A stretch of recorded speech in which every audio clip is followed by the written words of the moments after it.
बहुत समय पहले की बात है। एक सुदूर गांव था जिसका नाम था आनंदपुर। यह गांव पहाड़ों और घने जंगलों से घिरा हुआ था। यहाँ के लोग सीधे सादे थे, खेतीबाड़ी करके जीवन यापन करते थे। हालांकि गांव का नाम आनंदपुर था, लेकिन वहां की गलियों में शांति कम और कड़वाहट ज्यादा थी। यह गांव अंधविश्वास और सामाजिक कुरीतियों में जकड़ा हुआ था। इसी गांव में रहती थी एक स्त्री जिसका नाम था कमला। कमला एक विधवा थी। उसके पति राम प्रसाद की मृत्यु हुए 3 वर्ष बीत चुके थे। जब उसके पति राम प्रसाद की बीमारी से मौत हुई, तब से उसके जीवन में सिवाय आंसुओं और तानों के कुछ भी नहीं बचा था। राम प्रसाद गांव के एक साधारण किसान थे। उनका घर छोटा सा था, मगर उसमें कमला के साथ उनका प्यार और आपसी समझदारी बसती थी।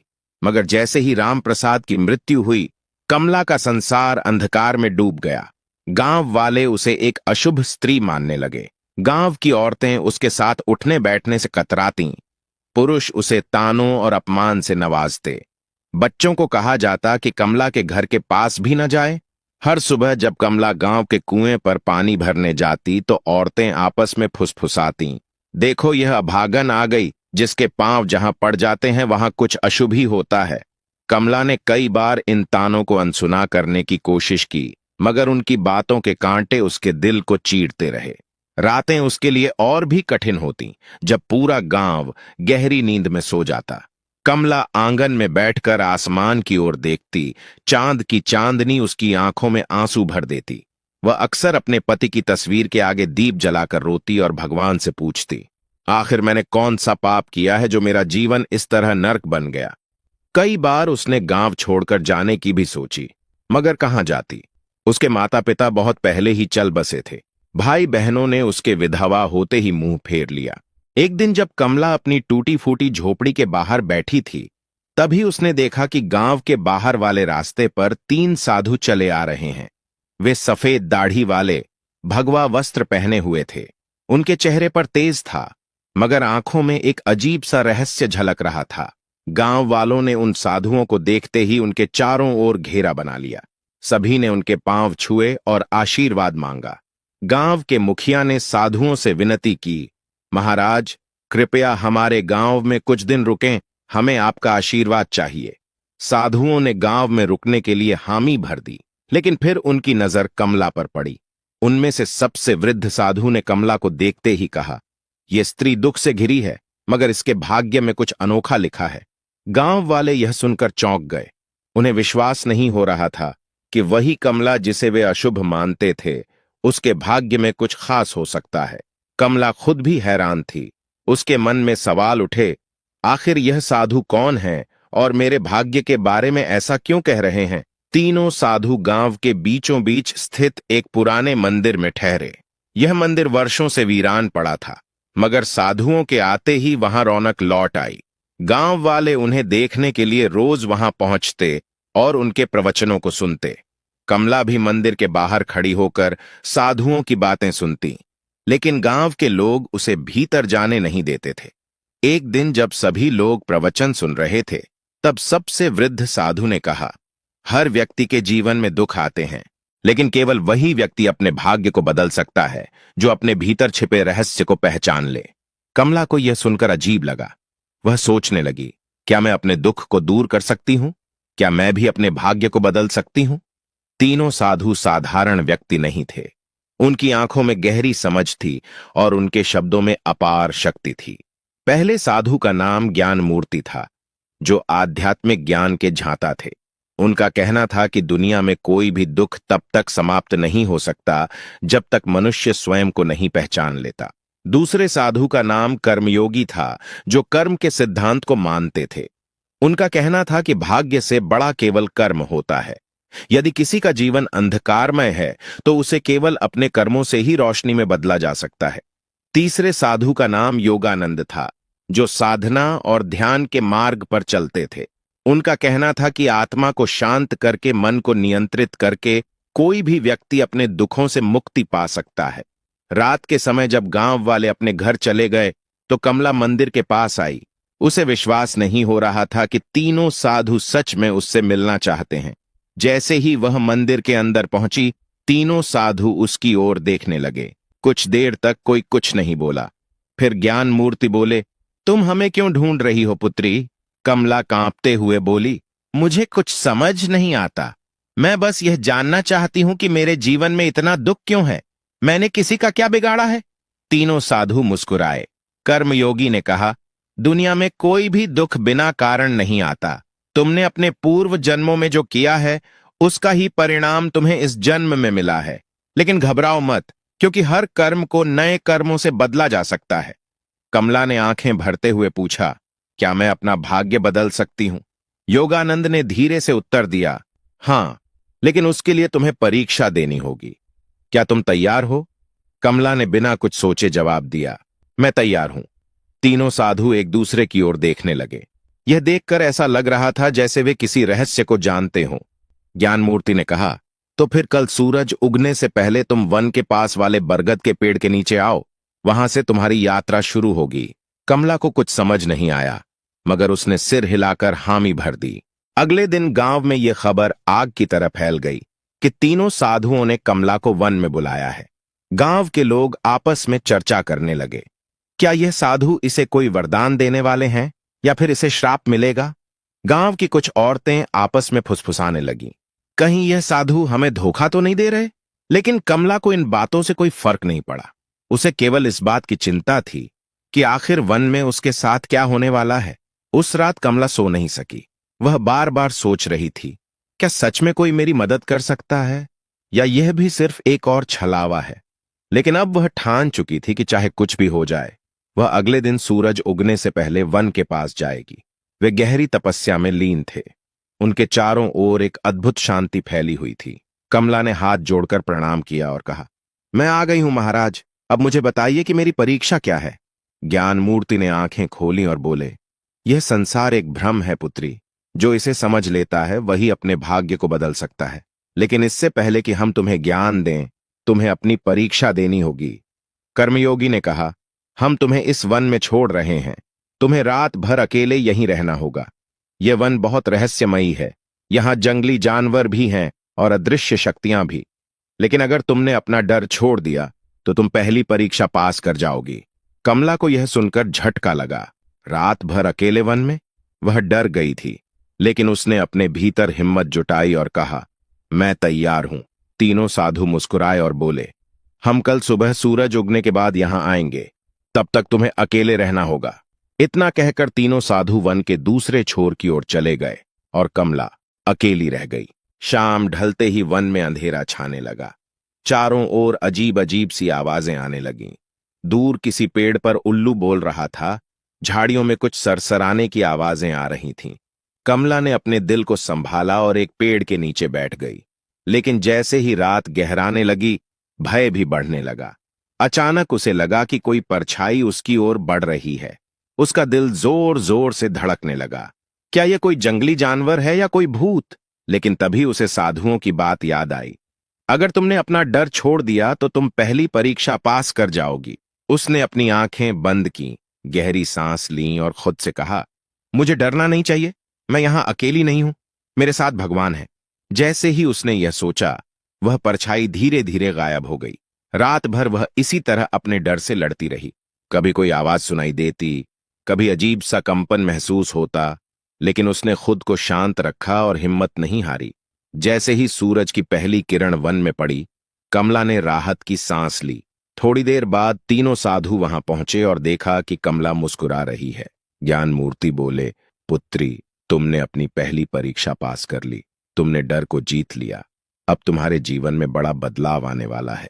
कमला की आंखों में आशा की चमक थी। वह समझ गई थी कि डर केवल हमारे मन में होता है और जब हम उसका सामना करते हैं तो वह खुद ही समाप्त हो जाता है। वन में भय से भरी रात बिताने के बाद कमला की आंखों में अब डर की जगह आत्मविश्वास था।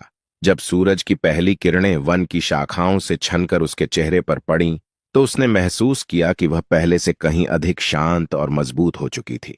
तीनों साधु मुस्कुरा रहे थे। ज्ञान मूर्ति बोले, पुत्री, तुमने पहली परीक्षा पास कर ली। अब तुम तैयार हो दूसरी परीक्षा के लिए। कमला ने विनम्रता से सिर झुकाया और कहा, मैं तैयार हूं महाराज। तीनों साधु कमला को लेकर एक पहाड़ी के ऊपर बने एक पुराने मंदिर में गए। यह मंदिर देखने में साधारण था, लेकिन वहां एक अजीब सी ऊर्जा महसूस हो रही थी। जैसे ही कमला ने मंदिर के द्वार पर कदम रखा, उसे अपने शरीर में एक हल्की कंपन महसूस हुई। तभी योगानंद ने कहा, अब समय आ गया है कि हम तुम्हें अपने वास्तविक स्वरूप के बारे में बताएं। कमला चौंक गई। आपका वास्तविक स्वरूप? ज्ञान मूर्ति ने अपनी आंखें बंद की और अचानक उनके शरीर से एक तेज प्रकाश निकलने लगा। उसी क्षण कर्मयोगी और योगानंद भी प्रकाश से घिर गए। कुछ ही क्षणों में उनके सामने साधारण मनुष्यों के बजाय 3 दिव्य प्राणियों की आकृतियां खड़ी थीं। वे देवता थे। कमला विस्मय से देखती रह गई। वह कुछ कह ही नहीं पाई। कर्मयोगी बोले, हम साधारण साधु नहीं हैं पुत्री। हम तीनों ब्रह्मा, विष्णु और महेश के दूत हैं और इस पृथ्वी पर कुछ विशेष उद्देश्यों के लिए आए हैं। योगानंद आगे बोले, हमें आदेश मिला था कि हम किसी ऐसे व्यक्ति की परीक्षा लें जो सच्चे मन से अपने भाग्य को बदलना चाहता हो, और हमने तुम्हें चुना। कमला की आंखों में आंसू आ गए। उसे अब समझ में आ रहा था कि यह साधु कोई आम संत नहीं थे। ज्ञानमूर्ति ने कहा, तुमने डर पर विजय पा ली, लेकिन अब तुम्हें एक और परीक्षा देनी होगी, त्याग की परीक्षा। कमला ने पूछा, क्या त्याग करना होगा?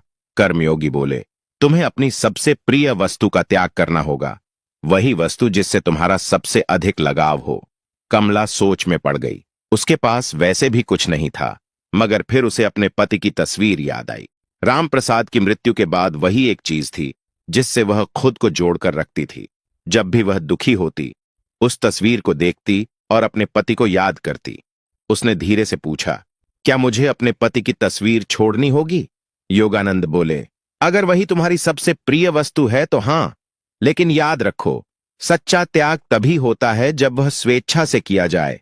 अगर तुम इस परीक्षा के लिए तैयार नहीं हो तो हम तुम्हें बाध्य नहीं करेंगे। कमला के मन में संघर्ष शुरू हो गया।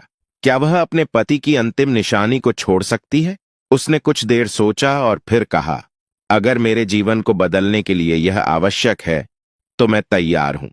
तीनों साधु मुस्कुरा उठे। तो जाओ और अपनी सबसे प्रिय वस्तु को गांव के सरोवर में प्रवाहित कर दो। कमला गांव वापस आई और अपनी झोपड़ी में गई। वहां एक पुराने संदूक में वह तस्वीर रखी हुई थी। उसने कांपते हाथों से उसे उठाया और सरोवर की ओर चल पड़ी। गांव के कुछ लोग उसे ऐसा करते देख रहे थे। वे आपस में बातें कर रहे थे, अब यह पागल हो गई है, अपने पति की तस्वीर क्यों फेंक रही है? लेकिन कमला ने उनकी बातों पर ध्यान नहीं दिया। उसने धीरे से तस्वीर को पानी में प्रवाहित कर दिया। जैसे ही तस्वीर पानी में डूबी, उसे महसूस हुआ कि उसके दिल का सारा भार भी पानी में समा गया है। अब वह हल्का महसूस कर रही थी। जैसे ही वह वापस वन में पहुंची, तीनों साधु वहां खड़े थे। ज्ञानमूर्ति बोले, पुत्री, तुमने त्याग की परीक्षा भी पास कर ली। अब तुम उस बंधन से मुक्त हो चुकी हो जो तुम्हें अतीत से जोड़कर रखता था। कमला को अब सच में लगने लगा कि उसका जीवन बदल रहा है। योगानंद बोले, अब तुम्हारी अंतिम और सबसे कठिन परीक्षा बाकी है। कमला ने सिर झुका लिया। मैं तैयार हूं महाराज। कमला ने भय और त्याग की परीक्षा पास कर ली थी। अब वह पहले से कहीं अधिक मजबूत और आत्मविश्वासी महसूस कर रही थी, लेकिन उसे नहीं पता था कि उसकी सबसे कठिन परीक्षा अभी बाकी थी। तीनों साधु मंदिर के भीतर खड़े थे। जब कमला वहां पहुंची तो ज्ञानमूर्ति ने गंभीर स्वर में कहा, पुत्री, अब तुम्हारी अंतिम परीक्षा का समय आ गया है। कमला ने सिर झुकाकर कहा, मैं तैयार हूं महाराज। योगानंद बोले, यह परीक्षा तुम्हारी आत्मा की परीक्षा है। तुम्हें यह सिद्ध करना होगा कि तुम केवल अपने लिए नहीं, बल्कि दूसरों के लिए भी जी सकती हो। कमला ने आश्चर्य से पूछा, मुझे क्या करना होगा? कर्मयोगी ने कहा, गांव में एक वृद्ध महिला रहती है जिसका कोई सहारा नहीं है। वह भूखी और बीमार है। तुम्हें अपना सारा भोजन और अपनी झोपड़ी उसे देनी होगी, और फिर तुम्हें वन में जाकर 7 दिन तक ध्यान करना होगा, बिना भोजन और पानी के। यह सुनकर कमला स्तब्ध रह गई। अपना घर और भोजन छोड़ दूं और फिर 7 दिन बिना कुछ खाए पिए ध्यान करूं? यह परीक्षा किसी भी अन्य परीक्षा से अधिक कठिन थी। कमला की आंखों के सामने उसकी झोपड़ी का दृश्य आ गया। यह घर उसका अंतिम सहारा था। अगर उसने इसे छोड़ दिया तो वह कहां जाएगी? लेकिन फिर उसे साधुओं की बातें याद आईं। अगर तुमने यह परीक्षा पास कर ली तो तुम्हारा जीवन पूरी तरह बदल जाएगा। कमला ने अपने भीतर झांका और फैसला किया, ठीक है महाराज, मैं यह करने के लिए तैयार हूं। कमला गांव लौटी और अपनी झोपड़ी उस वृद्ध महिला को दे दी। उसने अपने बचे खुचे भोजन को भी उसे सौंप दिया। गांव के लोग यह देखकर हैरान थे। यह क्या कर रही है? अपना सब कुछ क्यों छोड़ रही है? लेकिन कमला ने किसी की बातों पर ध्यान नहीं दिया। वह सीधा वन की ओर बढ़ गई, जहां उसे 7 दिन तक ध्यान करना था। पहला दिन बीता और कमला को बहुत भूख लगी, लेकिन उसने अपनी चेतना को भटकने नहीं दिया। उसने अपनी आंखें बंद की और साधुओं के दिए हुए मंत्रों का जाप करने लगी। दूसरे दिन उसे प्यास ने सताना शुरू किया, लेकिन उसने पानी की इच्छा को भी त्याग दिया और ध्यान में लगी रही। तीसरे दिन उसके शरीर में कमजोरी आने लगी, लेकिन उसने हार नहीं मानी। चौथे दिन उसे लगा कि वह अब और नहीं सह पाएगी, लेकिन तभी उसे साधुओं की बातें याद आईं। सच्ची शक्ति शरीर में नहीं, मन में होती है। पांचवें और छठे दिन वह पूरी तरह ध्यान में डूब गई थी। अब उसे भूख प्यास महसूस ही नहीं हो रही थी। सातवें दिन जब सूरज उगा तो कुछ अद्भुत हुआ। कमला की आत्मा एक नई ऊर्जा से भर गई थी। उसे महसूस हो रहा था जैसे वह एक साधारण स्त्री नहीं रही, बल्कि एक दिव्य शक्ति से जुड़ चुकी है। जब 7वां दिन पूरा हुआ तो तीनों साधु उसके सामने प्रकट हुए। ज्ञानमूर्ति बोले, पुत्री, तुमने अपनी अंतिम परीक्षा भी पास कर ली। अब तुम केवल एक साधारण विधवा नहीं हो, बल्कि एक सशक्त आत्मा बन चुकी हो। कर्मयोगी बोले, तुम्हारे भीतर अब वह शक्ति आ गई है जिससे तुम न केवल अपना बल्कि दूसरों का भी भाग्य बदल सकती हो। योगानंद ने अपने हाथ उठाए और कहा, तुम्हें आशीर्वाद देते हैं कि अब से तुम्हारी जिंदगी सुख, शांति और सम्मान से भरी होगी। कमला के चारों ओर एक सुनहरी रोशनी फैल गई। उसने आंखें बंद कर लीं और जब खोलीं तो वह पहले से कहीं अधिक शांत, मजबूत और तेजस्वी महसूस कर रही थी। जब कमला गांव लौटी तो गांव वाले उसे देखकर चौंक गए। अब वह कोई दुखी विधवा नहीं थी। उसके चेहरे पर दिव्यता थी, उसकी आंखों में आत्मविश्वास था। गांव के लोगों ने उसे पहले तिरस्कृत किया था, लेकिन अब वे उसके पास आकर उसके चरण छूने लगे। मां, हमें क्षमा करो, हमने तुम्हारा अपमान किया था, लेकिन अब हमें समझ आ गया कि तुम कोई साधारण स्त्री नहीं हो। कमला मुस्कुराई और कहा, सच्ची शक्ति बाहर नहीं, हमारे भीतर होती है। जब हम अपने डर, अपने मोह और अपने अहंकार को त्याग देते हैं, तभी हम असली शक्ति को प्राप्त कर सकते हैं। गांव वालों ने उसे गांव की सम्माननीय महिला घोषित कर दिया। अब वह पूरे गांव की मार्गदर्शक बन गई थी।